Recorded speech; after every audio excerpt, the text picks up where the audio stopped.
Gila, gila, gila.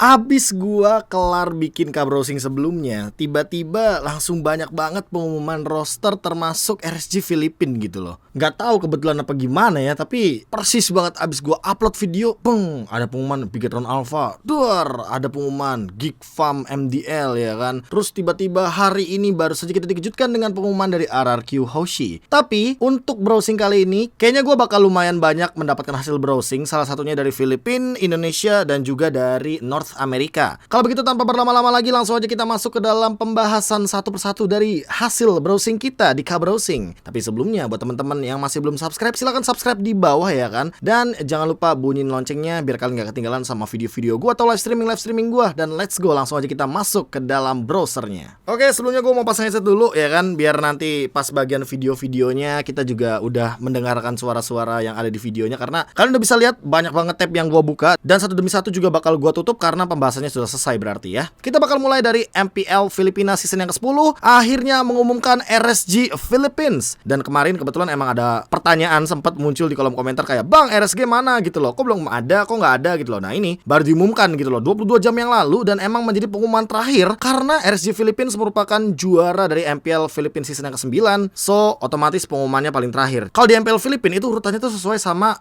regular season dan juga playoff deh kayaknya. Lebih cocok playoff harusnya. Playoff dari MPL season yang ke-9 gitu loh. Kali ini ada Nuts, Aqua, Eman, Light, Kenji, Exort, Perks, Coach Panda, Coach G, Kousei, Irat. Ini One Rat atau Irat? Kayaknya setahu gue Irat deh. Soalnya kalau misalkan kita baca Caknu aja, 4-nya dibaca A ya kan. Yaknu aja itu 4-nya dibaca A. Dan emang rata-rata ada yang kayak hurufnya itu dibacanya sebagai huruf ya kan yang mirip, atau jadi dipanggil angka gitu loh, kayak One Rat ya Irat sih kalau gue bacanya ya, Irat. Dan yang terakhir ada Demon Kite sebagai salah satu jungler yang kemarin sempat memukau juga ketika ada di MPL Philippines season yang ke-9. Kalau melihat dari rosternya ini, kebetulan gue ngelihatnya ada beberapa nama yang mencuri perhatian gue sendiri, yaitu salah satunya adalah Kenji, yang dia juga merupakan EXP laner senior di Filipina sana, dan sempat menjadi salah satu penggawa ketika mereka nih, si Kenji ini bareng sama Coach Panda nih berdua, makanya gue panggil mereka, ada di Sibol tahun 2019. Dan gue masih inget banget nickname Kenji. Dia EXP laner, mainnya cow-cow gitu ya kan. Gue bakal menanti bagaimana dari Nutsnya itu sendiri, karena ya kebetulan kemarin Nuts lagi perform banget, topiknya dia banget ya kan. Hitungannya dia juga masih muda, 16 tahun. Dan juga ada beberapa pemain seperti Exort ya kan. Ya ini Exort di Filipina, ada juga Exort di Indonesia nickname-nya kebetulan. Tapi untuk Exort sendiri gue nggak tahu nih apakah dia bisa keep up dengan ya kehadiran dari Aqua, karena Aqua sempat memukau banget waktu dia bertanding di MSC ya kan. Tapi dengan ini lengkap sudah MPL Philippines season yang ke-10 untuk official rosternya yang diumumkan sama MPL. Kita tinggal tunggu kapan MPL Philippines akan berjalan, karena jujur untuk Indonesia kan udah diumumin tuh tanggal 12 Agustus ya kan. Untuk MPL Philippines gue gak sabar banget, karena seperti biasa kita akan breakdown untuk MPL Philippines-nya. Tapi inilah dia untuk roster dari RSG Philippines. Untuk 5 roster utama mereka kemarin masih sama, tidak ada perubahan sama sekali. 7 win streak pun berlanjut gitu kan, sampai dengan playoff mereka 10 win streak di MPL Philippines season yang ke-9. Gue gak tahu kalau misalkan MPL season yang ke-10 mereka masih sekuat yang kemarin atau tidak, karena Coach Panda ini lumayan tegas teman-teman, kalau misalkan teman-teman mau tahu. Dan dia lumayan mengutamakan konsistensi gitu loh, karena terbukti dari Demon Kite nih ya. Demon Kite dari yang dia cuma most improved player waktu MPL season yang ke-7-nya Filipina sampai ke-9, lu lihat seluas apa nih si Demon Kite, sebebas apa dia bermain, dan sengeri apa sosok Demon Kite gitu loh, kalau misalkan teman-teman udah ngeliat di MSC kemarin. Selanjutnya ada pengumuman yang datang dari Nusantara nih ya kan. Tim MDL kemarin udah ada apa? Udah ada GPX. Sekarang udah ada Geek Farm Junior, ada Vian, Exort, Aboy. Nah ini makanya gue bilang tadi ada Exort Filipin, ada Exort yang di Indonesia gitu loh. Soalnya kalau misalkan Exort jadinya Sunstrike ya kan. Ada Adam, Rensa, Mivezi, dan juga Renesme. Nah kebetulan untuk pengumuman yang kali ini gue cukup menarik melihat Geek Farm Junior dengan nama Adam dan juga Mivezi, Renesme. Ini ada 3 pemain yang menurut gue punya pengalaman sendiri ketika mereka juga pernah berlabuh untuk bermain di MPL. Terus juga melihat ada nama Vian, gue kenal banget ini orang. Dia adalah sosok roamer yang kebetulan pernah bertanding juga di kompetisi eSport Star Indonesia waktu season yang kedua. Nah kalau misalnya teman-teman lihat nih ya kan, MDL itu kan ada 2 tim baru ya kan. Di Voice BJB itu ada yang namanya Kizuto. Kizuto itu dulu satu tim sama Vian. Nah Vian ini roamernya, Kizuto itu mid lanernya. Tapi ya kan ada satu tim lagi DNS ya kan. DNS ini ada juga EXP lanernya, nickname-nya itu si Russell atau Big Mac ya kan. Big Mac itu EXP lanernya si Vian sama si Kizuto tadi. Jadi 3 orang ini akan ketemu dan mereka akan bertanding di MDL. Ya lumayan menarik sih kalau misalkan melihat dari sisi tier 3 ya kan. Kayak lu tadinya satu tim tapi lu akan bertanding di tim yang berbeda nantinya. Kayak apa ya? Kayak ya inilah namanya liga gitu loh.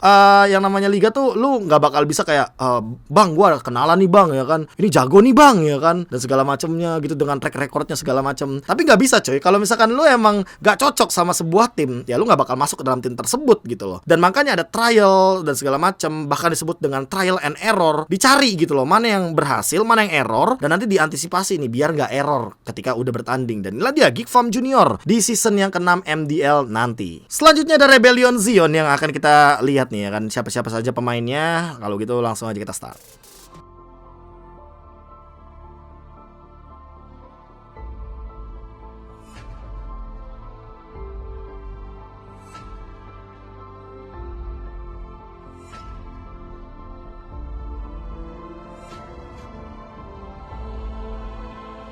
Oke, Rebellion Zion kali ini membawa 2 penggawa mudanya mereka juga, yaitu Haze dan juga hadirnya WJ ya, atau Wijanarko ya kan. Kalau misalkan tadi teman-teman penasaran nickname yang mana, nih yang Wijanarko ini nih, yang WJ ya kan. Nih, WJ ini kebetulan dia tuh main roamer, dan salah satu hero yang paling identik sama WJ ini adalah Franco karena hooknya dia yang lumayan mengerikan. Dan Haze ini juga merupakan sosok gold laner yang mungkin nantinya akan kita tunggu performanya, apakah dia bakal bisa menjadi salah satu line up utama, terutama karena ada Jisa di sana yang sempat berpengalaman juga bermain sebagai salah satu sosok jungler, dan dia kali ini berpindah ke gold lane gitu loh setelah Birul hengkang dari Rebellion Zion. Menarik untuk menantikan bagaimana performa dari Rebellion Zion dengan line up mereka yang menurut gue ini masih diperkuat dengan beberapa pemain lama ya kan, termasuk Dairen. Dairen menurut gue shining banget di XP laner dengan beberapa hero yang agak-agak unik gitu loh, kayak Khalid lah dia bawa. Dan kita melihat lagi dan lagi ya, ada Val yang menurut gue mungkin di sini masih menjadi ujung tombak gitu loh dari teman-teman dari Rebellion Zion, karena emang dia merupakan salah satu pemain yang lumayan senior. Dia temannya Bang Sin juga. Waktu dulu teman-teman nggak tahu, misalkan di season yang ketiga dia sempat satu tim sama Bang Sin, dan dia pun bermain dengan role yang sama, roamer gitu loh. Jadi kita tunggu aja bagaimana kiprah dari Rebellion Zion. Good luck di season yang ke-10, semoga mendapatkan hasil yang terbaik dan playoff. Ayo, let's go man, Rebellion Zion. Kali aja dapat playoff ya kan dengan roster kayak gini, apalagi ada improve dari MDL yang kemarin juga sempat bersinar dari 2 pemain tersebut. Selanjutnya gue pengen ngelihat Bigetron Alpha. Tapi sebelum gue start terlebih dahulu, Bigetron Alpha dan juga RRQ memiliki sebuah kesamaan. Kalian pasti bingung deh yang gue maksud kesamaannya apa, tapi nanti kita breakdown satu-satu ya. Kita browsing ini dulu, kita lihat dulu nih videonya. Program to win.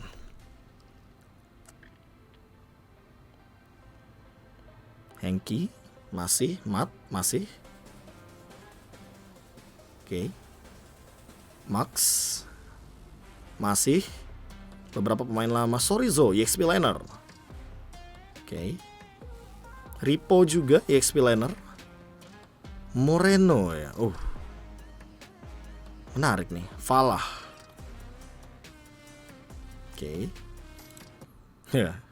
One more to come soon ya kan. Mungkin banyak banget yang lebih berfokus sama satu ini ya kan, pemain yang masih diberi sebuah siluet ya kan. Lalu gak cuma ini, tapi ada 2 lagi, yaitu adalah coach dan juga analisnya yang juga diberikan sebuah sosok siluet gitu loh, yang berarti belum bisa diumumkan untuk saat ini. Nah, gua mungkin akan bahas terlebih dahulu dengan beberapa member yang gak bisa dilihat secara keseluruhan, tapi bisa kalian lihat dari sini ya kan. Ada Sorizo, ada Moreno, ya ada Falah juga ya kan. Terus si kembar masih ada, Mat dan juga Max, Henki dan juga ada Ripo. Kebetulan ada satu sosok yang seperti saya kenal ini dari rambutnya ya kan. Dan banyak banget yang nanya kayak Rainbow kemana. Tadinya juga gue pengen langsung ini aja sih, langsung nanya aja ke Rainbow-nya daripada kalian juga bingung ya kan. Jadi mendingan gue langsung telepon aja orangnya.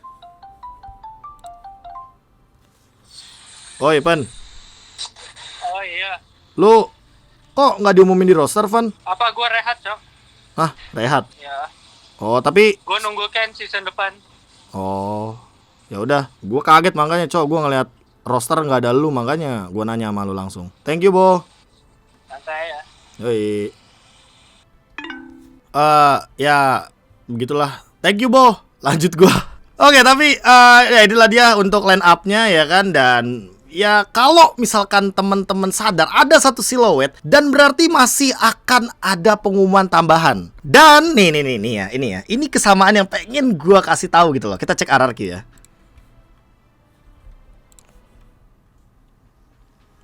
Gue suka banget sini nih. Lihat kayak shifting transition ya, Iko RRQ. Jadi gini, teman-teman kalau misalkan penasaran, Bang, dia nih siapa sih? Iya kan, dia nih coachnya dari Eko ya kan, tim Eko. Dan kebetulan tim Eko itu kan sama dengan Aura PH ya kan, kalau teman-teman mungkin ngikutin scene dari MPL Filipina. Untuk Arcadia ini sendiri ya kan, Arcadia ini sendiri kebetulan adalah sosok coach yang menurut gua membawa tim Eko waktu 4 minggu awal di MPL Filipina itu win streak 6 kali berturut-turut tanpa sedikit pun kekalahan. Tapi pada akhirnya waktu itu kalau nggak salah ketemu Onyx Filipina, mereka win streaknya pecah gitu loh. Nah dari situlah mulai tuh kayaknya internal problem dari Eko terjadi. Tapi dengan keputusan Arcadia bawa dirinya ke RRQ dari Filipina, ini membukakan sebuah pola pikir terbaru bahwa wow, RRQ kayaknya benar-benar mau membuka sudut pandang baru gitu loh. Jadi gini, bahasa mudahnya RRQ ini tuh pengen belajar juga dari Filipina. Karena gini, info yang gua tahu waktu 2019 ya kan, tim Filipina itu suka banget scrim internal. Sementara di Indonesia tuh itu menurut gua jarang terjadi gitu loh. Scrim yang kayak tim Indo lawan tim Indo tuh jarang terjadi. Sementara di Filipina tuh masih sering terjadi untuk Filipina versus Filipina. Dari dua tim ini mereka tuh saling berbagi informasi gitu loh. Ya semoga lu paham maksud gua, kayak di sana tuh informasi yang internal itu tuh bisa saling di-sharing gitu loh. Bahkan mereka tuh di Filipina ya, setahu gue tuh pride-nya gede banget atas nama Philippine Pride. Jadi kalau misalkan mereka tuh dapat informasi dari tim lain ya kan, dari tim tetangga, negara tetangga, mereka tuh nggak takut gitu loh, nggak pelit untuk berbagi-bagi sharing kayak gitu. Makanya ini kan belum diumumin ya kan, kalau kata Pak Ape itu pengumumannya nanti masih nunggu. Nah, bagaimana komen dari Pak Ape ya? Posisi rahasia, nggak boleh ngomong dulu sama publisher terkait. Jadi ya udah kita announce Arcadia bagian dari RRQ dulu.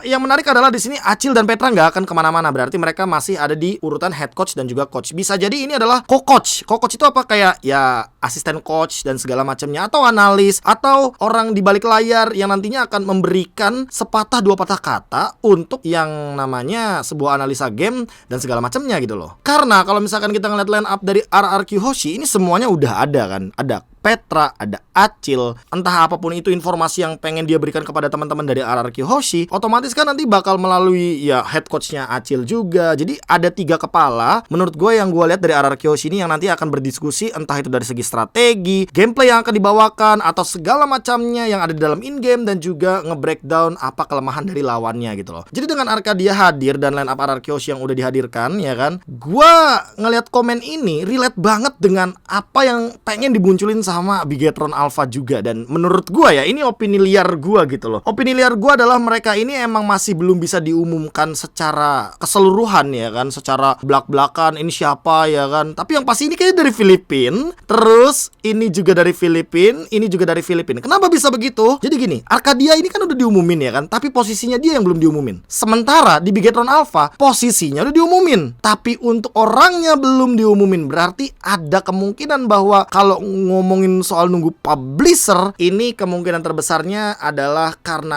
ada beberapa pemain dari Filipina yang ke Indonesia. Mereka harus ngurusin, salah satunya adalah visa kerja, sehingga sebelum mereka diumumkan secara resmi ya kan, karena kalau udah diumumin secara resmi kan mereka bekerja dalam tanda kutip di Indonesia ya kan, jadi mau nggak mau harus ada visanya dan segala macam. Jadi masih ada beberapa faktor-faktor seperti surat-surat dan segala macamnya yang masih harus dipenuhi oleh beberapa pemain tersebut dan juga para coach, analis, atau bahkan ya ini salah satunya yang kayak rambutnya gondrong tuh.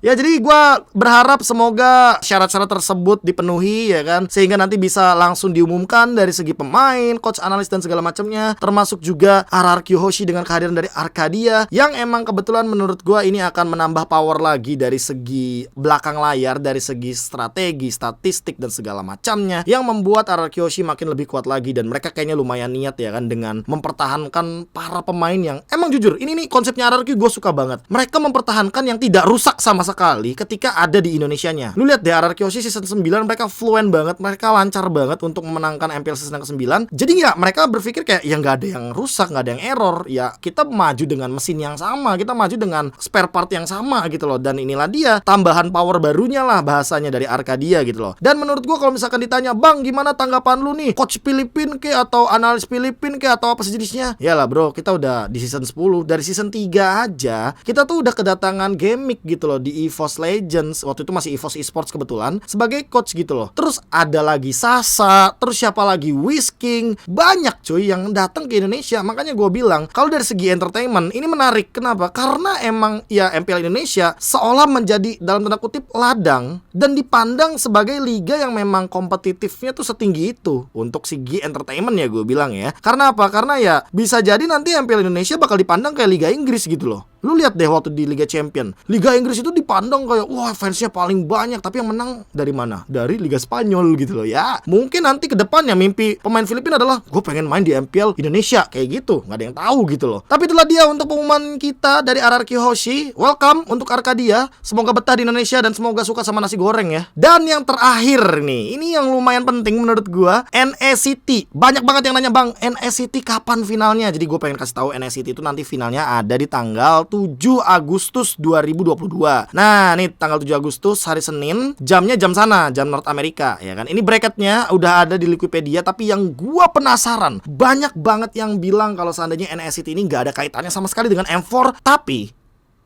this is one of the tournament that can be a qualifier for North America in M4 World Championship. Gue langsung kayak, hah? Apakah ada kemungkinan bahwa North America bakal mengumumkan 2 punggawa gitu, 2 tim gitu North Amerikanya? Ini gua masih penasaran sih, karena ya ini kan emang udah diumumin untuk M4-nya ya kan, tanggal 1 Januari sampai tanggal 15 Januari. Tapi buat NECT 2022-nya gue baru baca banget kalau ternyata ini adalah salah satu turnamen yang bisa menjadi qualifier bagi North America untuk ajang M4 World Championship. Ini kita tunggu dan kita bakal ngeliat di tanggal 7 Agustus di K-Breakdown bakal seperti apa finalis dari North America. By the way, kayaknya itu aja yang pengen gue sampaikan di K-Browsing kali ini. Buat yang masih nonton sampai sini, gue pengen mengucapkan terima kasih banyak. Dan buat teman-teman yang masih belum subscribe, langsung aja subscribe sekarang juga. Tulis kolom komentar di bawah, tuliskan opini kalian di bawah. Akan seperti apa nantinya MPL season yang ke-10? Tuangkan opini kalian baik-baik di kolom komentar. Dan nanti kita akan ketemu lagi di video selanjutnya. Aku KB, jangan lupa bahagia. Dadah!